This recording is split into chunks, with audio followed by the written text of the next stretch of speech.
Welcome to the Mystical Truths Podcast. This is Rebecca, and I'm really glad you're here. Let's unlock your world. I love this so much, I just had to share it. I read in The Guardian, the UK news, that before Sandie Wood, who was a woman from Bristol, finished her physical life, she arranged for her funeral to be something to remember instead of a sad event. At 65, she had a fatal condition, and she just wanted a send-off that was as flashy and unserious as she was.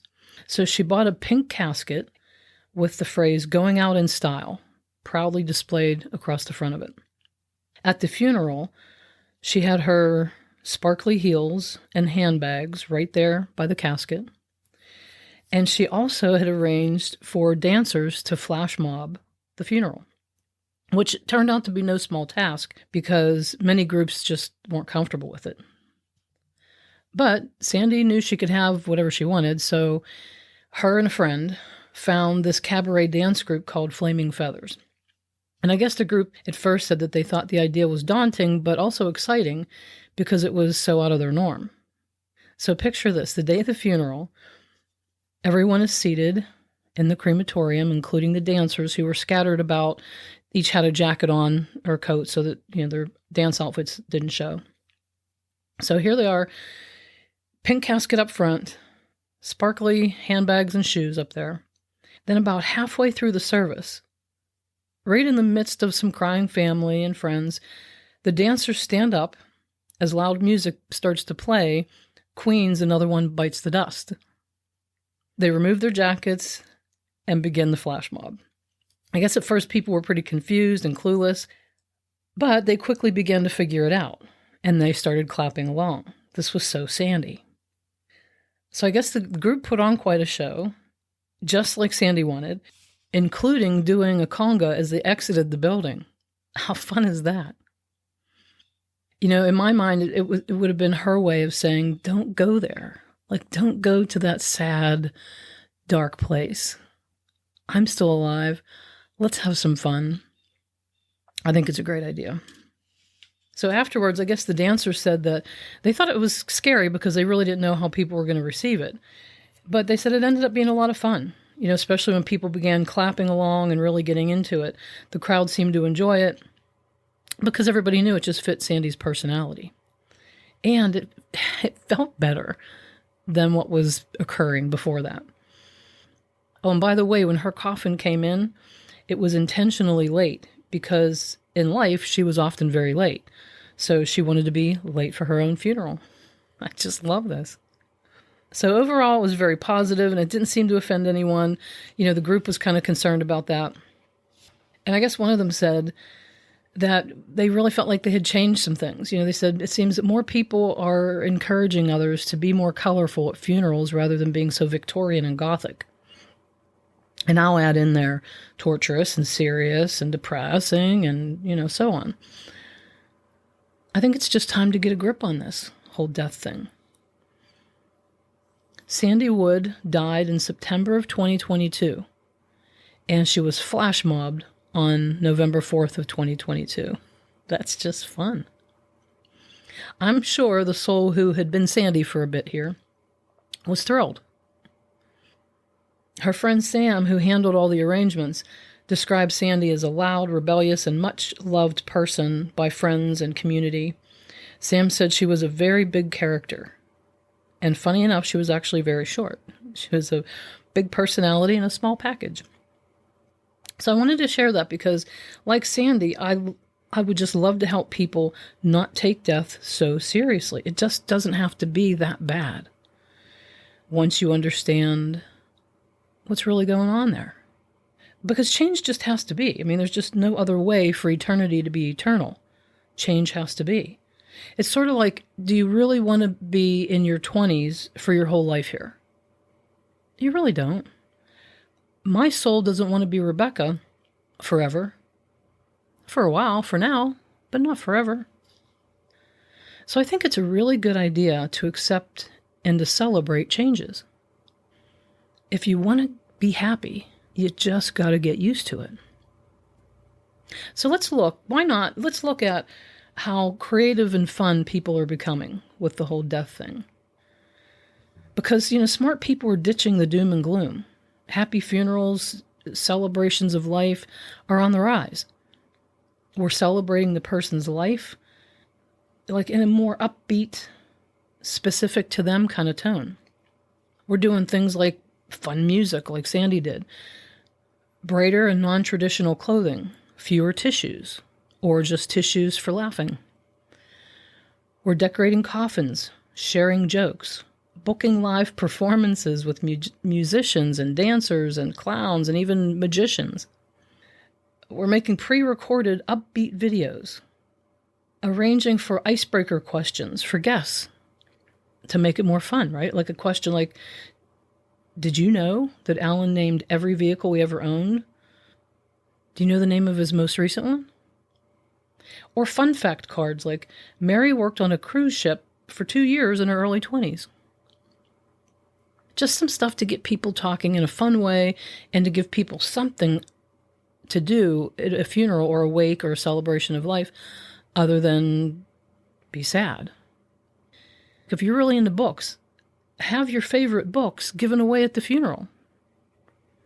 Just put them out there. Pick one. I love these books. If you want to remember me by taking one, or if you just like one and you want to read it, how fun. We're even making gift bags with things like forget-me-not seeds for people to plant and watch bloom each year. That's a cool little thing. There are themed funerals like Star Wars funerals, and it just goes on and on. It's as vast as our creativity and uniqueness. And in my mind, why buy an expensive coffin to plant in the ground when you can pay for some fun instead? I mean, to each his own. That's just my thought. Even ashes can be fun. Ashes can be mixed in with ink and tattooed. You can be sent off with a bang and fireworks. I know somebody who really does that. He'll take some of the person's ashes, put them in the fireworks, and boom. Ashes can be planted with a tree to grow, put in jewelry, artwork, even vinyl records, stuffed animals, mixed into cement to make marine reef, hung in a tree ornament, scattered from an airplane. They can even be launched into space or sent to the moon if that's what you want to do. I mean, why not? That's around $12,000 for those two, but if you got it, you want to do it, that's just fun. I think funeral directors should say, you can buy this casket for your formerly focused in, now embalmed body, or we can celebrate you, then do some fun stuff with the body's ashes. You pick. So anything reflecting and honoring the personality of the person that was is a cool thing. I mean, the possibilities are endless to put together an uplifting, energetic, and more celebratory event. Because who really wants to go to a funeral? We've all heard people say, I hate funerals. Well, of course. It's just nothing anybody looks, I can't wait to go to that funeral. Well, we could do that. I can't wait to go to that funeral. That could be a thing. Like, yes, there's been a big change. And yes, there will be some adjustment. But when you understand that nobody dies and that it is just that change, it's easier to accept, isn't it? So, even like songs like Frank Sinatra's My Way are awesome. A lot of people do that. But I found that the 10th most popular fun funeral song choice in the UK is Monty Python's comical Always Look on the Bright Side of Life. I mean, how good is that? Monty Python, if you're not familiar, were shows that were based on a particularly odd and pretty humorous look at life. They sort of mocked the bizarre norm. When I first saw Monty Python years ago, I thought it was just weird. But then when I just relaxed and really looked at it, I noticed that they were showing people how just flipping bizarre humans can be. One of Monty Python's much-loved members passed in his 40s. I think it was like 1989. If you want a good laugh and a view of the bright side of death, check out Graham Chapman's memorial service, the longer version on YouTube. It's pretty cool. So people who come to these celebrations, they're relieved, they're impressed. No exhausting funeral to go through. It's easier on the family, especially. And people say they had no idea that a sad occasion could be so much fun. or be a happy one at least. And that you could be so creative in a time that's usually dark and somber for a lot of people. It doesn't have to be that way. And this even helps people think about how they would want that time, that funeral time, to go for their loved ones when they pass. So are the dead who are still living offended if we do nothing? Absolutely not. Are they convinced that we love them if we do these things? No. They already know our love regardless. They know it really well when they're out of the physical. And their own self-love is completely intact. They don't need you to do things to prove love or anything like that. They really don't watch to see how much we mourn or celebrate them, but they really do enjoy our joy. So they're not measuring the celebration by how much money you spent or how many people showed up or how many. It's a much more simple thing than that. They love our joy. We get to do it however we want. And, knowing that all is well in physical life and the afterlife is not a new thing. I found a few little true stories that I'll share with you. Dwight Moody, he was born in 1837, said, someday you'll read in the papers that D.L. Moody of Northfield is dead. Don't believe a word of it. At that moment, I shall be more alive than I am now. I shall have gone higher, that's all. And then they said a few hours before he withdrew from his physical body, he woke from his sleep and said, "Earth recedes. Heaven opens before me. If this is death, it's sweet." There also was an old bishop, Warren Chandler, who was near his transition. And the friend said, "Just tell me frankly, do you fear crossing over the river of death?" And Chandler said, "Why? I belong to a father who owns the land on both sides of the river." I thought that was pretty clever. This is cute. A woman who had been diagnosed with a terminal illness, and this is years ago, was getting her things in order. So she had the pastor come over to her house to help discuss some final wishes. So as they're talking, she says, "There's one more thing. This is very important. I want to be buried with a fork in my right hand."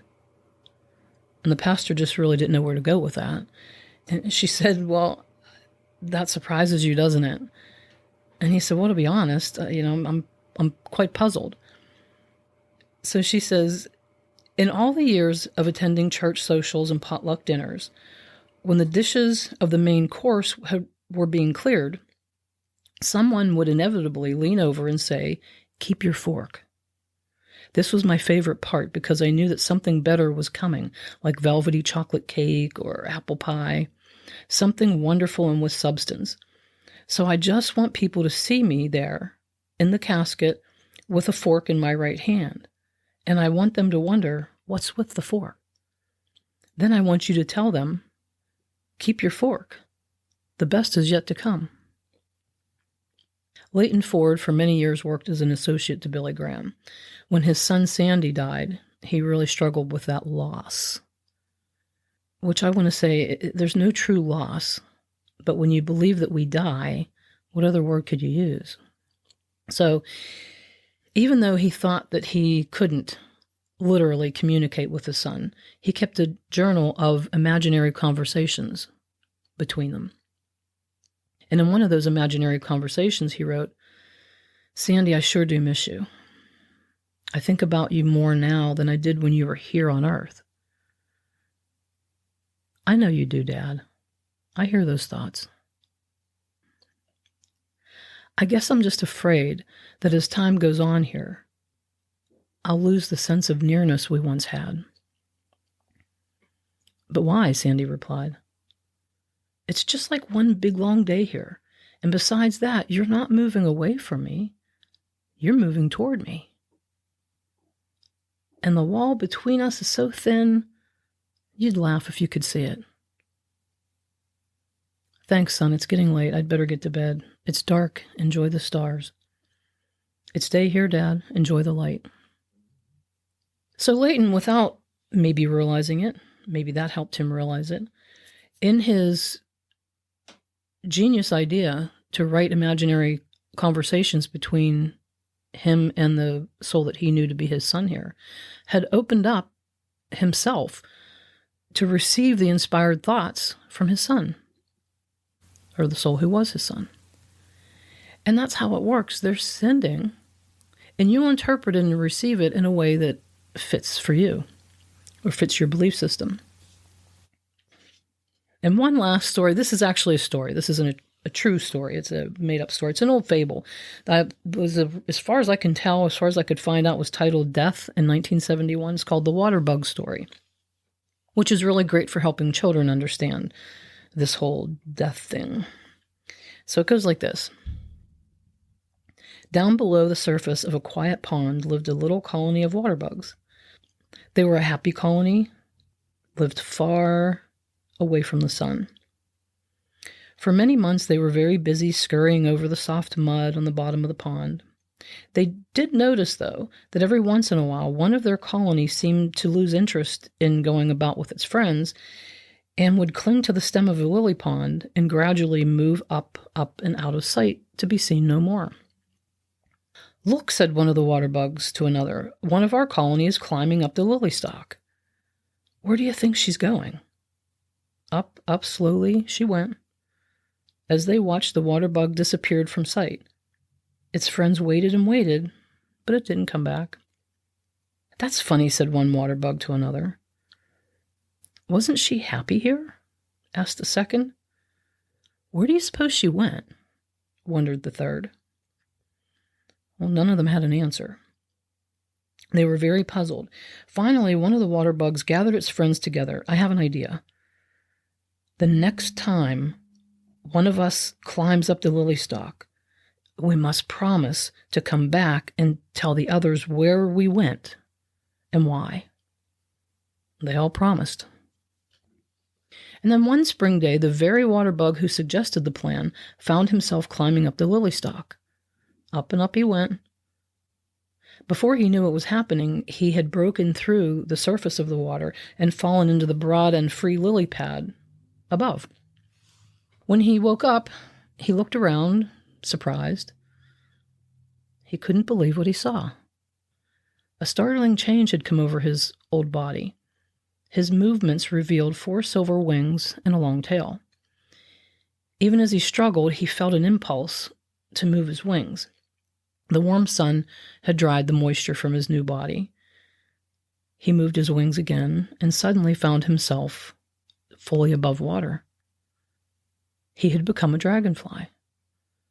Swooping and dipping in great curves and turns, he flew through the air.